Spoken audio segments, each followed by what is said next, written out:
जितनों ने प्रभु को ग्रहण कर लिया उतनों को परमेश्वर की संतान बनने का अधिकार मिल चुका है। हालेलुया।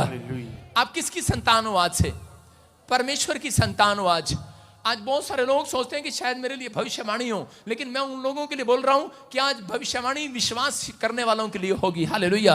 विश्वास से चलने वालों के लिए होगी। डरे हुए थे, आज लोग अपनी लाइफ में डरे रहते हैं। यहां पर हम देखते हैं दूसरा राजा 6:17 में पढ़ेंगे हम। यहां पर अलीशा को एक राज चारों तरफ से दुश्मन घेर लेते हैं, सेना घेर लेती है राजा की, और इसी समय उसका चेला डर जाता है और आकर बोलता है, करा के भविष्यवक्ता को, अलीशा प्रॉफिट पापा मुझे हमें चारों तरफ से घेर लिया, भाग घेर लिया, भाग निकल ले फटाफट। लेकिन उसी समय कह रहे अलीशा परमेश्वर का जन था और उसने उसको कहा, कह रहा कि तुझे नहीं पता, कह रहा देख, कह रहा वो देख चारों तरफ स्वर्गदूत दिखाई दे रहे हैं मुझे। हालेलुया।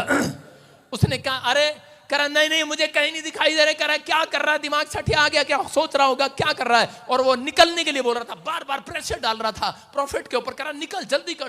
कह रहा यहां पर, कह रहा दुश्मनों ने घेर लिया है। लेकिन उस समय उसने हाथ उठाया, उसने कहा परमेश्वर, क्योंकि अलीशा अच्छे से जानता था, अलीशा एक बात जानता था कि उसको परमेश्वर ने एक सेना दी है, ये स्वर्गदूत उसको दिए आदेश देने के लिए। हालेलुया।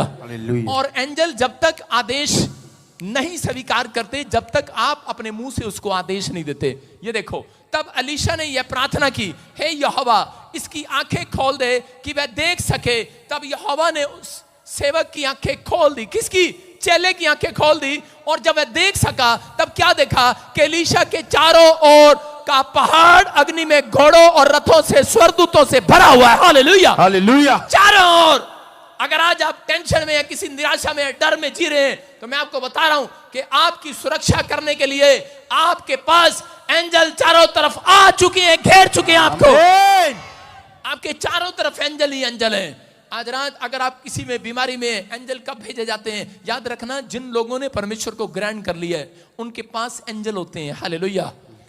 देखो इब्रानियों की पुस्तक में क्या लिखा, 1:14 में देखो क्या लिखा। हाँ, क्या वे सब सेवा टहल करने वाली आत्माएं नहीं जो उद्धार पाने वालों के लिए सेवा करने की भेजी जाती हैं? हालेलुया। देखो क्या लिखा इब्रानियों 1:14 में, फटाफट दिखा, पता नहीं कहां खोया रहता है बंदर सा। क्या वे सब सेवा टहल करने वाली आत्माएं? देखो इसका मतलब क्या कह रहा है कि आप क्या सेवा टहल करने वाली आत्माएं? कौन? स्वर्गदूत। कह रहा है कि जो उद्धार पाने वालों के लिए सेवा के लिए दिए गए हैं। एंजल को यहां पर नहीं मालूम, लेकिन यहां पर मूसा के समय में और यहां पर अलीशा के समय में अलीशा को मालूम था कि हमारे चारों ओर सेवा टहल करने वाले स्वर्गदूत भेजे गए हैं। आपके चारों ओर सेवा कराने वाले नहीं, सेवा करने वाले दूत घूम रहे हैं। और यहां पर उसको आदेश देने की जरूरत थी और उसने आदेश दिया। अलीशा ने कहा किसी समय कह रहा है कि ये दल ब्लाइंड हो जाए, जाओ एंजल, कह रहा है इन सबको ब्लाइंड कर दो। और इसी समय वो जितने भी उसके दुश्मन थे सबके सब ब्लाइंड हो गए। और इसी समय अलीशा की आंखें जब खुली, अलीशा कहने लगा, हाँ पापा, करा हमें तो बहुत सारे स्वर्गदूतों ने घेर लिया है। इसका मतलब करा कि अगर आज आप चिंता में है, प्रभु में आने के बाद करा ये नया नियम बोलता है, करा कि जितने लोगों ने बैप्टिज्म लिया है, जितनों ने उद्धार पा लिया है, जितनों ने मसीह पर विश्वास कर लिया है, उनको डरने की जरूरत नहीं है। आपको चारों तरफ से एंजल ने घेर रखा है यीशु मसीह के नाम में। आपके साथ एंजल है। आपको ऐसे समझ में नहीं आया, मैं एक तरीका समझा रहा हूं। एक बार यीशु मसीह किसी को समझा रहा था। क्या समझा रहा था? उसी समय कॉपी में कुछ नोट करा रहा था, बुक में लिखवा रहा था। और जब लिखवा रहा था तो शैतान उसके पास आकर खड़ा हो गया और उसी समय उस आदमी को और यीशु मसीह को बीच में आके तंग करने लगा। कभी भंगड़ा पाने लगा, कभी टू टू टू टू, कुछ ना कुछ बीच में डिस्टर्बेंस करने लगा।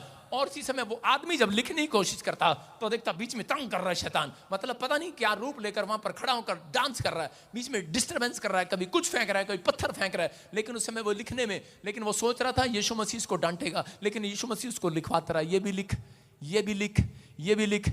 और वो सोच रहा है, कह रहा है कि मैं लिखूं कैसे, ये इतना तंग कर रहा है यीशु मसीह, आप इसको डांटते क्यों नहीं हो? लेकिन यीशु मसीह ने उसको डांटा नहीं, चुप रहा। और उसी समय उसको गुस्सा आया। एक लाइन जब वो भूल गया लिखना तो उसी समय उसको गुस्सा आया और उसने उस शैतान को कहा, चल यीशु मसीह के नाम से तुझे डांटता हूं, भाग। और उसी समय वो शैतान गिरा, वो फिर गिरा, उसने कहा चल भाग। कह रहा चल, और वो भाग गया वहां से। और जब वो निकल गया और उसी समय यीशु मसीह ने उसको कहा, कह रहा है कि एक बात कहूं, अगर तू इसको ना डांटता तो मैं भी कुछ नहीं कर सकता था आज। कह रहा नहीं पापा आप, अरे मैं आपसे बड़ा कैसे हो सकता हूं। कह रहा प्रभु यीशु मसीह ने कहा तूने अगर तू आज मुंह से ना बोलता तो कह रहा है कि मैं कुछ नहीं कर पाने वाला था तेरे लिए। उसने कहा अच्छा। कह रहा परमेश्वर मैं आपसे बड़ा कैसे हो सकता हूं, ऐसे कैसे हो सकता है, ऐसे कैसे हो सकता है। यीशु मसीह ने कहा अरे नहीं। कह रहा कि सुन, कह रहा क्योंकि जब मैंने संसार पर जय पाई, जब मैंने पाप पर जय पाई, बोलते हैं जब मैं जिलाया गया तीसरे दिन, उसके बाद परमेश्वर ने मुझे स्वर्ग और पृथ्वी का अधिकार दिया। और उसके बाद कह रहा है कि जब मैं बादलों में उठाया जा रहा था, तब कह रहा मैं स्वर्ग और पृथ्वी का अधिकार अपनी कलीसिया को देकर चला गया। Hallelujah, hallelujah. समझ में आया कि नहीं? अरे आया कि नहीं? आप अधिकार किसके पास है? आपके पास है। इसलिए कह रहे कि आज लोग प्रार्थना करते हैं, प्रार्थना परमेश्वर प्रार्थना कर रहे हैं, परमेश्वर कह रहा है कि जब तक तुम आदेश नहीं दोगे, अगर तुम पाप नहीं करते, मैं कह रहा हूं आज तुम्हारे पास अधिकार है। तुम सांप और बिच्छुओं को रौंदोगे, तुम्हारे पास अधिकार है। तुम शैतान को डांटोगे, वो भाग जाएगा। तुम कहोगे, वो हो जाएगा। कह रहे कि आज तुम्हारे पास अधिकार है स्वर्गदूतों को आदेश देने का। हालेलुया, जाओ एंजल आज काम करो, बोलो।